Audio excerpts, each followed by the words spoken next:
Tribuners Dieng Culture Festival akan berlangsung selama 3 hari, yakni pada tanggal 4 hingga 7 September 2022 mendatang, Tribuners.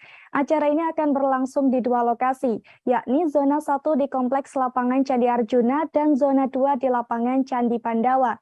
Di tahun ini, Dieng Culture Festival mengusung tema Return of the Light yang mempresentasikan harapan dan semangat industri wisata di kawasan Dieng pasca pandemi. Setelah vakum selama 2 tahun, festival kali ini digelar dengan susunan acara yang cukup berbeda dengan tahun-tahun sebelumnya, Tribuners. Di mana tahun ini pelaksanaan Dieng Culture Festival hari pertama sudah ada pelepasan lampion.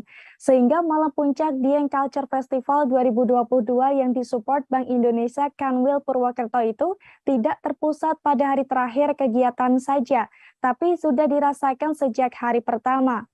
Tradisi ruatan anak gembel atau anak berambut gimbal yang biasanya dilakukan pada hari terakhir pun juga dilakukan saat hari kedua, Tribuners. Selain susunannya, tahun ini jumlah pencukuran anak berambut gimbal juga menjadi yang terbanyak dibandingkan sebelumnya.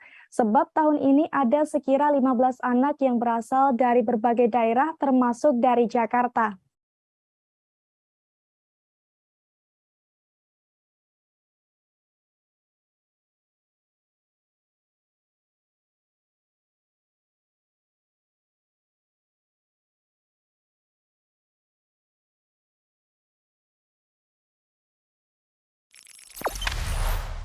Jangan lupa subscribe, share, komen, dan like ya.